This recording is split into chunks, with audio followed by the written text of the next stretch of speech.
Hey, how's it going? Welcome back to the channel. It's been a minute since I posted some C32 goodness, so here we go. In this video, I'm going to be replacing all 12 spark plugs on my 2003 Mercedes C32 AMG. Recently, I've been having a check engine light that's been coming up for a misfire. It was for one particular cylinder, and I tried swapping coils. It does not appear to be the coil, so I suspect it is one of the plugs. If you're not aware, there's 2 plugs per cylinder, and it's been quite a few miles since I've done plugs. So with that, let's go ahead and get started. Okay, couple of quick things before we get started. I am not a professional mechanic. I am just a do-it-yourselfer. That said, I've owned this car for many, many years, and I know it very well. I have replaced the plugs in the past, I think a couple of times. I bought it originally with 59,000 miles, and it's got 148,000 and change right now. I did, however, sell it and buy it back 3 times during that time. Also, if you notice, I've got some cool paint going on here. I am a big F1 fan, so influenced by the Petronas F1 colors, and also painted the brake calipers as well. There's a separate video of the kind of an intro of the car where I walk through all the specifics and details and provide all the mods and all of that. So, all right, so to get started, if you're not aware, on these cars, there is something called service mode on the hood. On this strut, on the hood, there's a red button. What you do is pull the hood down just a touch, push in the red button, lift up on the hood, and this will allow the hood to go up much higher. This allows a lot easier access, better lighting in your garage, all of that. So perfectly safe to do. The next thing I'm going to do is disconnect the battery.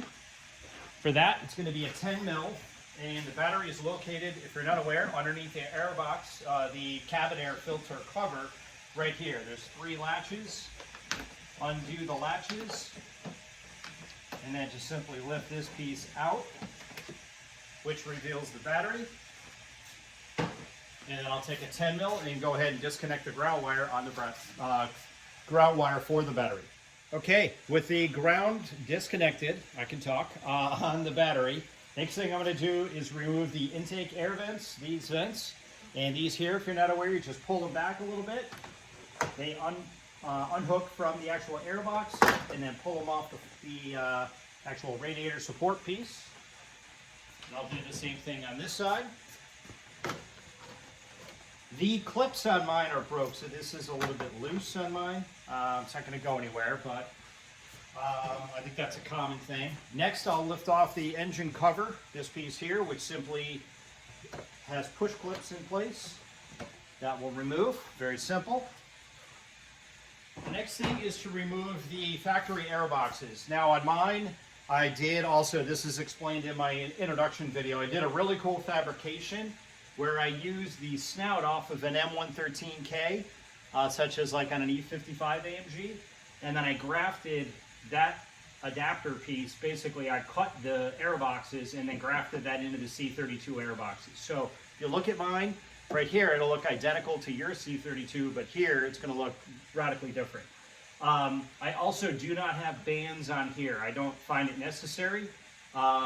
You could put those on, the factory bands. This allows me to now lift this up and pull that off. Very simple, very serviceable. I'll do the same thing on the other side. And this will have the factory vent that goes into the valve cover.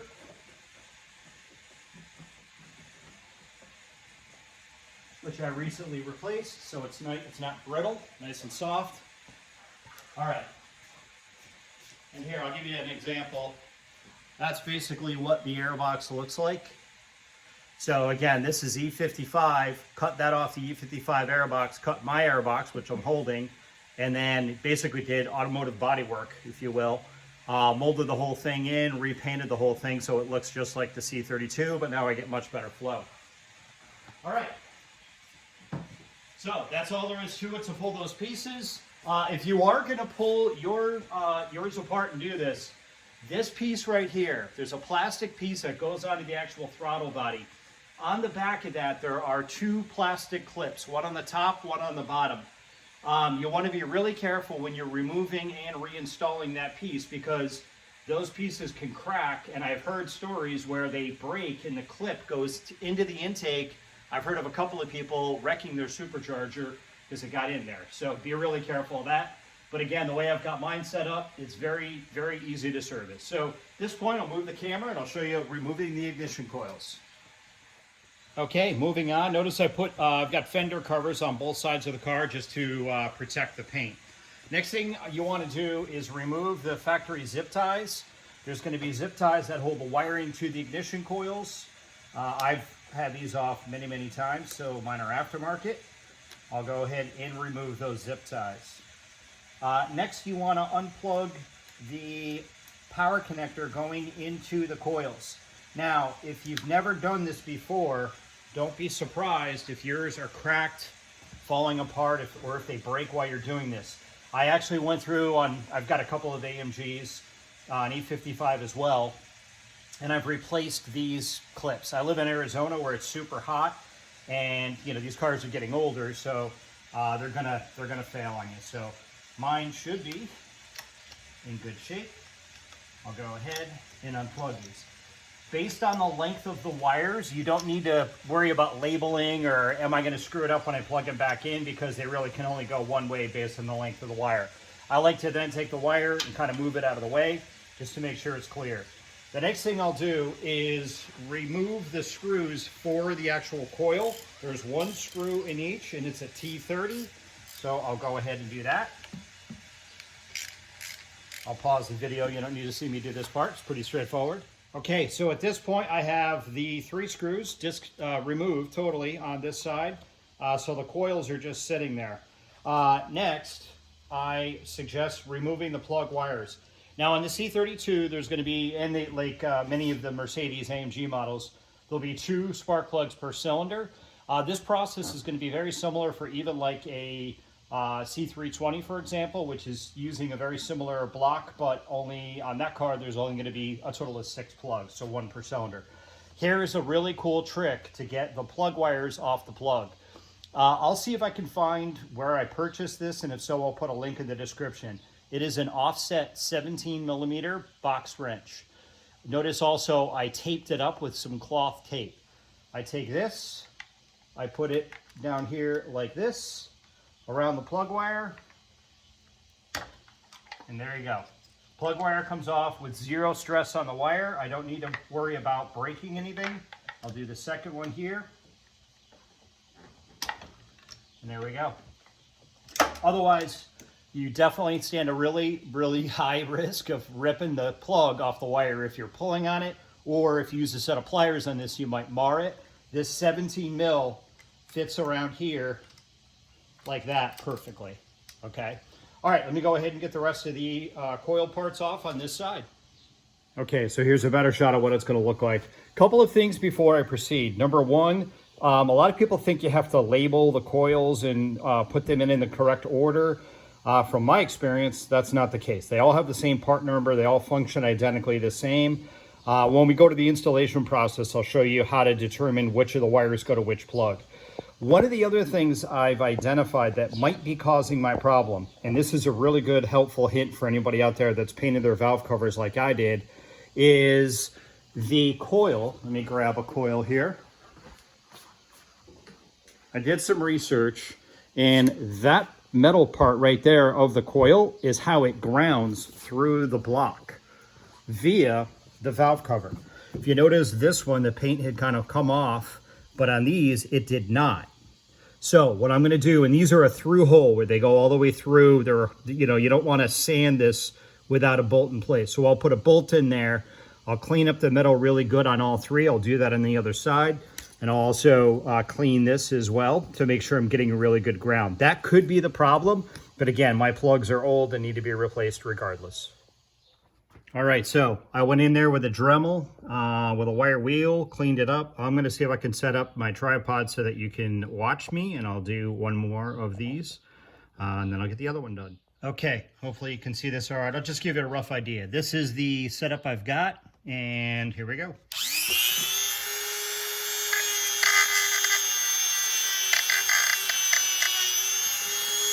I'm doing this one-handed, so it's a little tricky, but you get the idea. Again, I'll go around, make sure all 6 of them nice and clean, good contact for the ground. All right, so at this point, I've got the car side all good. You can see we're good there, nice and clean. And then looking at the coils themselves, this is the before. This is kind of the corrosion that I was looking at. This is probably the best one. The others were dirtier, and that's what one looks like when I've got it cleaned up. So that should give me a much better ground. Again, that I believe would cause a misfire. It does this misfire when it's under heavy load. When I really get on it, it's very predictable. If I drive the car kind of calm, it doesn't throw the check engine light. So obviously it's a fun car. I want to be able to get on it. So, all right, let me get the rest of these cleaned and we'll continue. By the way, my process to clean this area was just spray some WD-40, let it soak, hit it with a wire brush where it's really caked on, hit it with a screwdriver. It's just metal, so you're not going to damage it. And again, the objective is to get it as clean as possible. Okay, got the coils all cleaned up for this side. Now what I'm going to do is start replacing the plugs themselves. It's a 5/8 inch socket for the plug. And then you're going to want to have a variety of different extensions and maybe some swivels. Despite having 6 plugs per side, it is a piece of cake to do. Even on a M113K, on the E55, you really have a ton of room on these cars. They make, I'll tell you, Mercedes did an incredible job. So what I would suggest is doing one plug at a time. Remove it, put the new one in, and then go to the next one. You don't want to leave a bunch of vacant holes where you could have something fall into the engine. So a little bit of a hint also in terms of where the holes themselves are. They're a little bit tricky to see, but there is. So there's the first one, is going to be right here. And then the other two, the next two are going to be in between these little lobes here on the valve cover. And then 2 more, and then the back one there as well. So let's go ahead and get this one out. I'll show you another little trick that I would suggest too. If your valve covers are painted, here you want to be careful. Let me grab another short extension. Not to scratch your paint or powder coat. So again, this is where a lot of different extensions come in handy. All right, so making sure I've got the wrench on there, go ahead and disconnect it. I'll show you a cool little thing that I came up, well, I'm sure I didn't invent it, but a cool thing that I do to actually get the plug out. It can be a little bit tricky. I know that some sockets have like a rubber, they're intentionally made for spark plugs, so they got kind of a rubber grabber inside of them. Mine does not. So what I do, and these are pretty deep, the well that goes into the actual cylinder. So a lot of times the plug just wants to sit there. So, all right, so at this point, the plug is out or loose. If needed, I just grab a little telescopic magnet.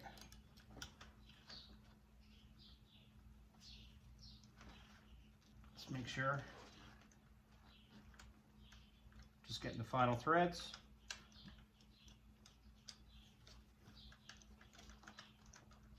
And it might come out easily, but sometimes on these it's a little bit tricky. All right, so I'm confident the threads are out. And, you know, the plug didn't come with it. So now, and there we go. Got the plug out. All right, let's take a look at it. Okay, plug itself looks like it's burning pretty well. That's basically what you're looking for from my understanding. Again, I'm not a mechanic, but the electrode there, everything looks to be all right and intact. Quite a bit of rust on the plug itself from water depositing in there, which isn't a big deal. These are the plugs that I run. I believe they are technically 2 steps colder. I live in Arizona where it's extremely hot, and this car does have some mods. So I checked around and was suggested to run these plugs, which again are 2-step colder. With regard to the AMG plugs also, there's a lot of talk of fraudulent, counterfeit plugs that are just junk plugs, but they badge them as NGK. When you buy them, you can scan this and it'll tell you it's definitely NGK, which is the case with mine. So, all right, let me get prepared to go ahead and install the first plug. Okay, prior to installation, the next thing I did was check the gap, and the spec for these particular plugs is between these two, 0.030 and 0.032. And I just checked them all. These should come pre-gapped. My experience has been that they're normally just a touch too tight, and that was the case. So I had to open them up, making sure that this one fit, but this one didn't, basically. So again, we're in between these two. Next is going to be the installation of the plugs, and you might be wondering, do you use anti-seize? And NGK does not suggest using anti-seize. From my research, that can adversely affect your torque spec, which we'll talk about next. So let's go ahead and get one of the plugs installed. All right, so next step is going to be to install the plug. So in this case, I'll take the plug, put it into my socket with at least just a short extension, just to give me something to hold on to. And then very carefully put the plug in.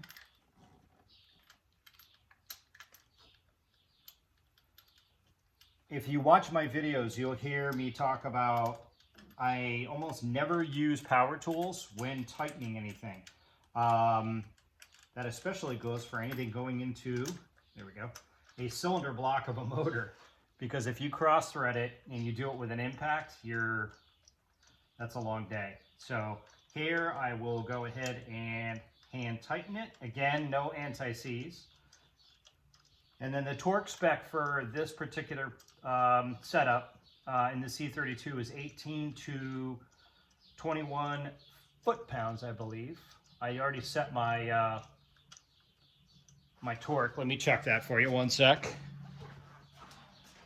Yeah, 18 to 21 foot-pounds. I've got my torque wrench set and ready to go. So we'll go ahead and get this set.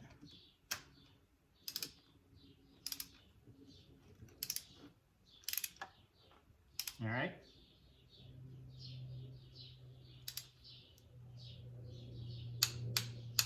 All right, there we go. So that's all there is to it. I'll repeat that process for the other 5 plugs on this side, and I'll meet you back here in just a bit, and we'll reinstall the coils. All right, can't tell from looking at this angle, but all the plugs are installed on this side. That last one, you do have to get a little bit creative with your combination of elbows and extensions and all of that, but not impossible. Interesting observation here also with the old plugs. I can't remember how many miles are on these.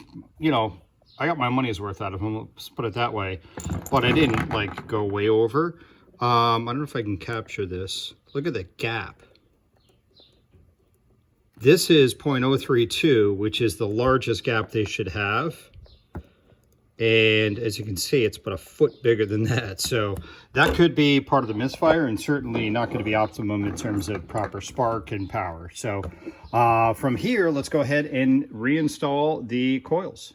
Okay, before I put the first coil back in, I want to explain something too. I went ahead and took a tap and cleaned out these threads. And I lied earlier, it's not a through hole. It is blocked, which is smart on Mercedes' part. That way no debris gets in here when you're taking these screws in and out. But nevertheless, I wanted to put the screws in when I did the dremeling. It's fine. Again, I used a tap. It's an M6 by 1 is the thread size. So just to clean out the holes, it felt like one of them was stripping, I think, on that side. I don't think it is. I think it's just gummed up debris that's in there from when I painted them. So again, if you paint or powder coat your valve covers, probably want to do this before you even install the valve covers. Okay, in terms of reinstallation of the coil, very straightforward. There are 2 wires on the coil, what I would consider the upper wire and the lower wire. The upper wire is always going to go closer to the front of the car.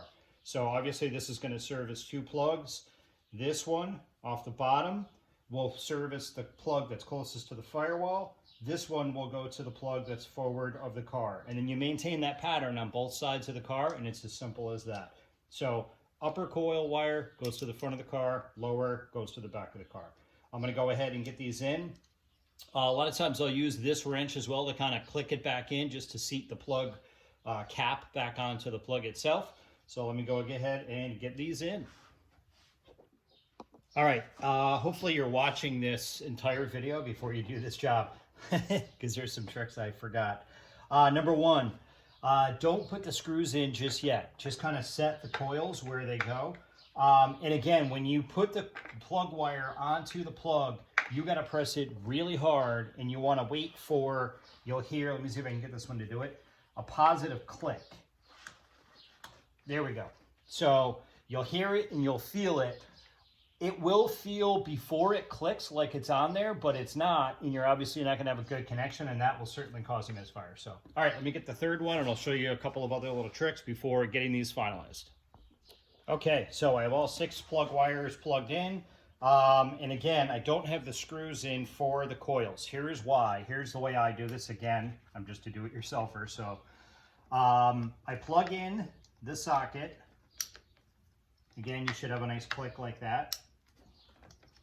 If anybody needs the part number, it's pretty tricky to find for these clips. Let me know and I can dig that out. Now, here's why I don't put the coils on the valve cover, because you can't get the zip tie around and attach it to the coil. So the zip tie goes through the little hole. Doesn't really matter specifically where it goes, but goes through the coil. And when the coil's loose, it makes it super easy to kind of move it around and adjust as needed, especially this one. You'd never be able to get the zip tie through. So there's that one.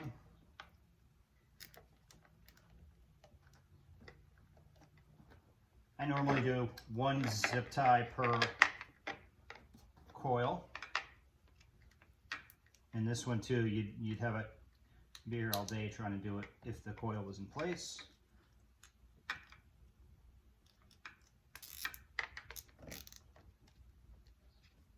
All right, now what I'll do is put the screws in. I'll tighten those up. There is a torque spec obviously for these, but the valve covers are made of aluminum or magnesium, and they're very brittle and strip very easily. I get freaked out torquing things to a very low value like that.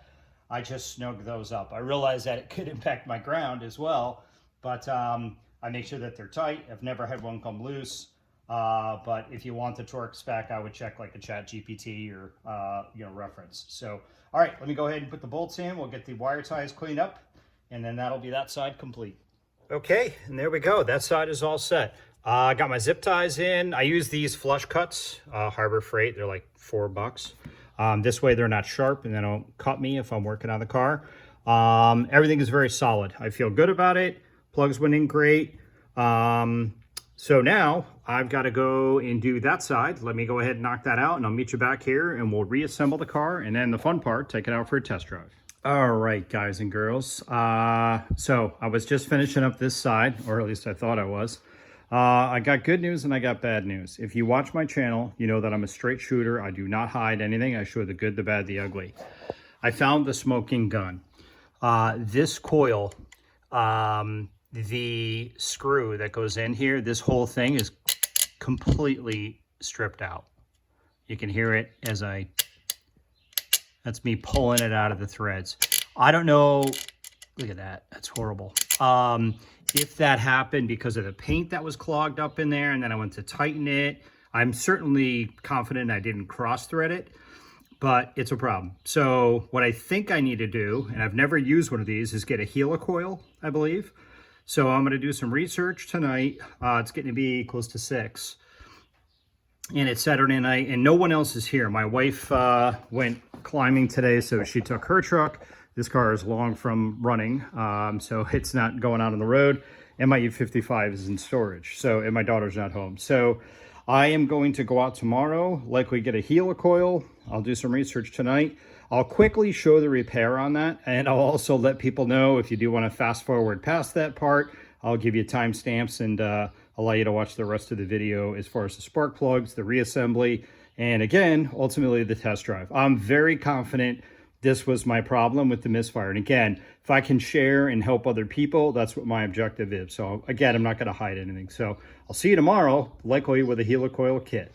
Okay, it is the next night and I have a thread repair kit. From the looks of it, I can tell I won't have enough room to be able to get my drill in there to drill this out and then tap it.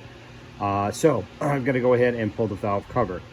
So to do that, there's a breather line there and a bunch of bolts, and then the whole valve cover easily removes, which I'll do now.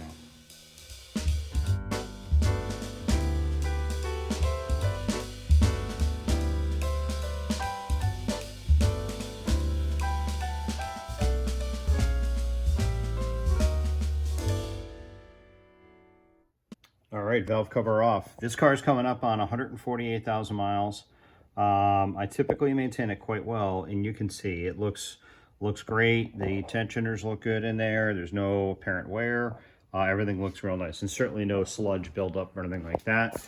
And that is the case also on the underside of this. It is spotless. So car is really, these cars are amazing. The motors are built so well. All right, so let's work on getting this tapped out. Here also are all the pockets for the 3 screws that hold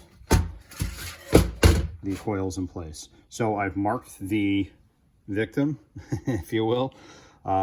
This is the one I need to do. So I've never used one of these thread chaser helicoil type kits. So basically the first step is to drill out the existing material. Obviously I don't want to go all the way through and compromise that pocket. So I'm going to use a drill limiter. They supplied the drill.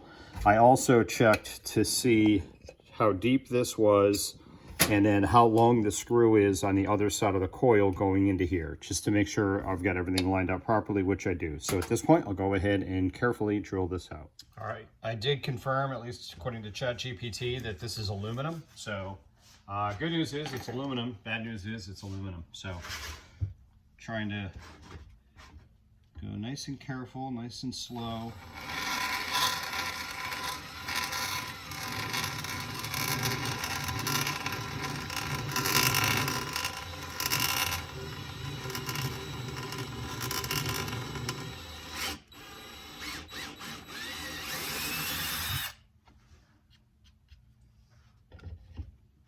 Let me get the compressor real quick, blow the air out, 1 sec. Okay, we're all set. Everything went well. I actually used a vacuum to get most of the debris out of there and then blew it out with an air compressor, and obviously did not go all the way through. So next step is to cut the threads, and we'll go ahead and do that next. All right, so if you're not familiar with the helicoil type kit, it's basically all you're doing is drilling it out, tapping it, and then putting in almost like a screw that the inside of it is going to accept the threads from the original bolt. So what we're doing next is cutting the threads. To do this, they give you the tap with the kit that I purchased. This is a really nice tool that I just purchased for some of the work I'm doing on one of my other cars. And it's really, really helpful. It allows you to set this like this. We'll put the tap in and get it started nice and square to ensure that you don't have a problem. I'm also using a little bit of cutting oil as well.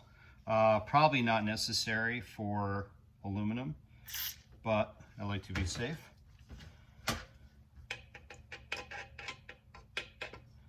All right, so we'll go ahead.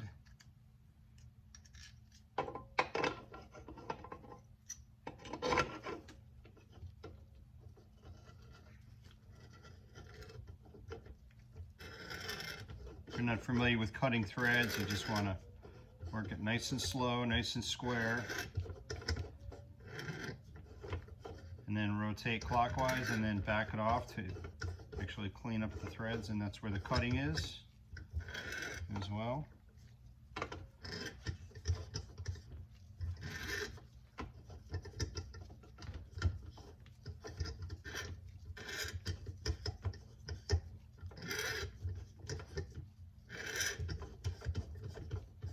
Aluminum is super easy.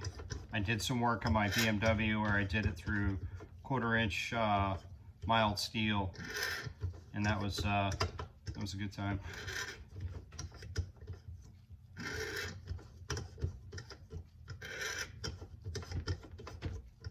All right, so let me button this up and I'll show you what it looks like. All right, threads look great. Came out really nice. Time to install the insert, which is this piece here, and then there is a specific tool that comes with it as well. Again, never done this before, and we'll give it a shot. All right, so on this little insert, there is a little nub there, and then there is a slot in the tool, as you can see. That goes in like that. And then apparently you just thread this in. Seems pretty simple.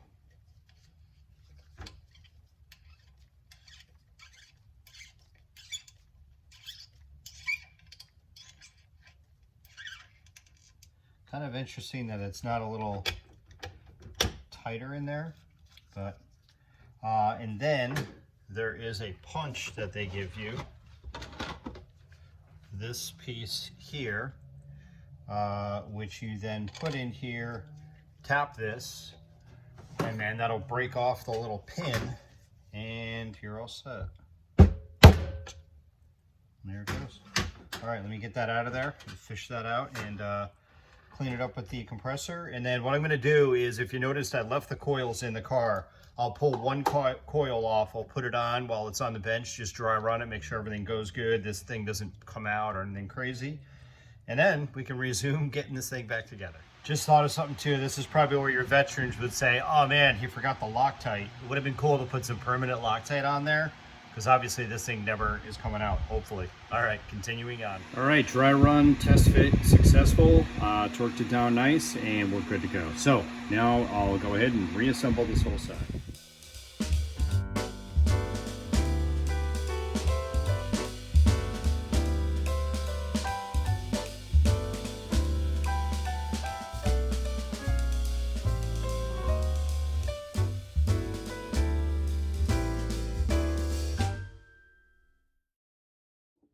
Okay, now I'm back to where I was yesterday.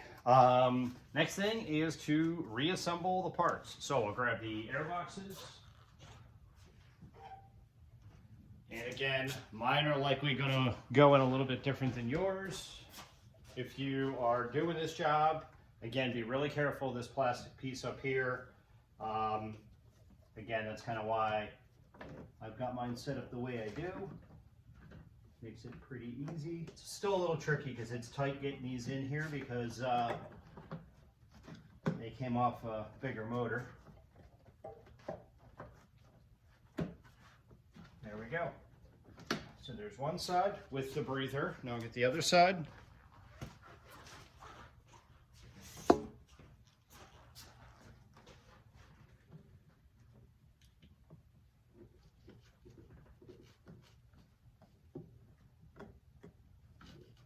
Sometimes I gotta kind of work this.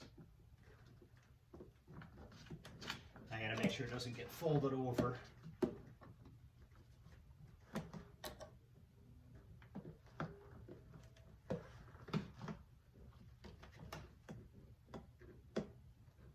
All right, let me get this. Be all right with it.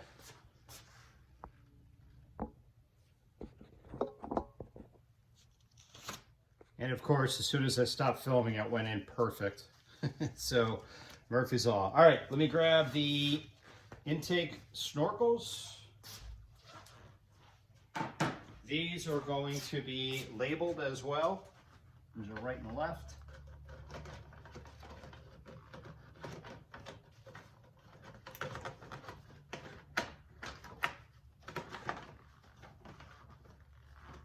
Okay.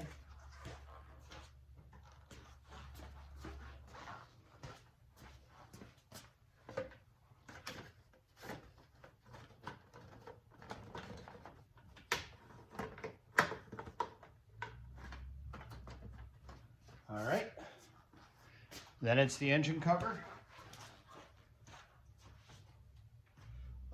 If you notice, I've got an issue. There's a leak in my front seal of my supercharger, so that will be an upcoming video. There's actually going to be a ton of upcoming videos. I get a lot of compliments. People tell me this car is, looks incredible. It's one of the cleanest C32s they've ever seen. I'm hooking up the battery now, but I'll talk while I'm doing it.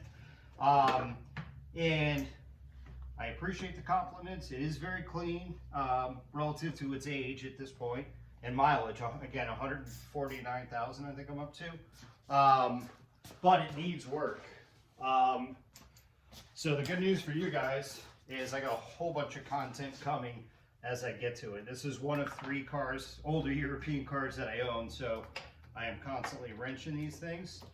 But transmission needs a conductor plate.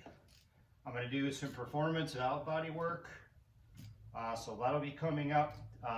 Custom paddle shifters, which are very, very, I don't know that anyone's done it on an 02 or an early 03, which mine is. Just a ton of stuff. A bunch of suspension work, shocks, struts.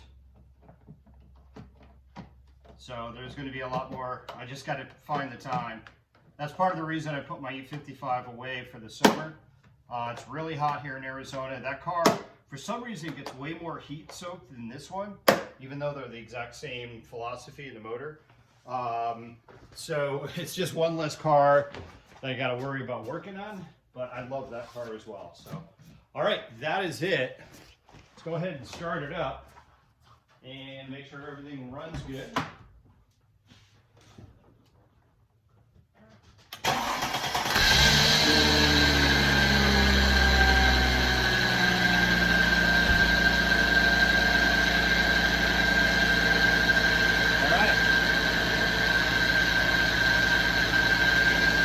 Okay, so that's a wrap on the repair. I think it's dark out. I want to bring you for a test drive, which we'll do tomorrow. So the suspense continues, and hopefully this took care of the issue. If not, I've got a few other things I'm going to check, and I won't go crazy and be totally upset if that's the case. But definitely found a smoking gun or two. With the plugs were really bad, and that loose coil I think would definitely cause an issue. So, all right, with that, I'll see you in the morning and we'll go on a test drive. One other quick thing I want to show you before tomorrow. This is a cool idea.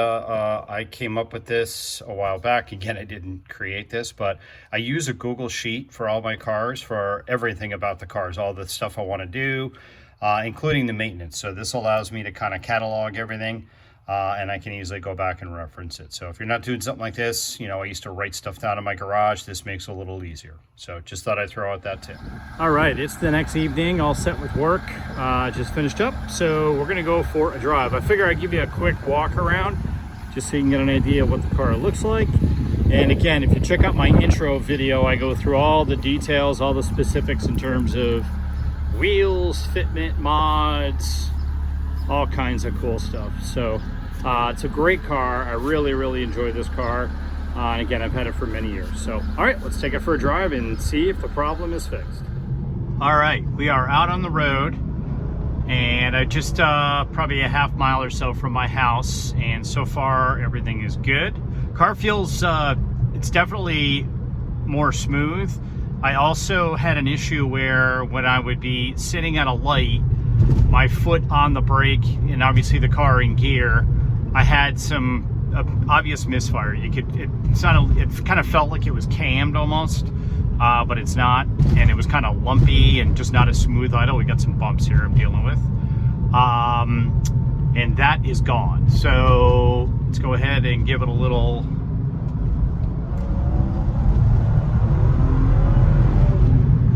Yeah, much better.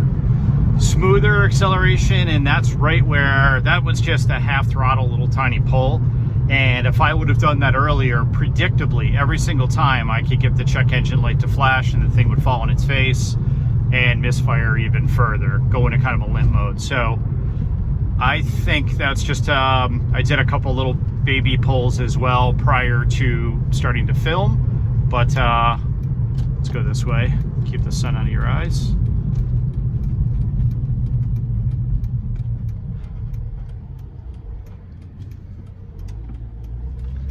All right, we'll do a little bit more of a pull here. And again, anything like this before, the thing would have just fallen on its face.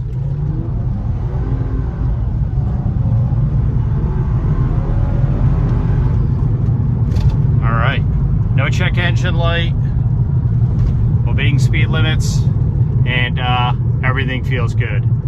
So I think we are good, guys. It would have definitely thrown a check engine light based on what it was doing previously. So, all right, let me spin the car around, get it home, and we'll wrap up the video.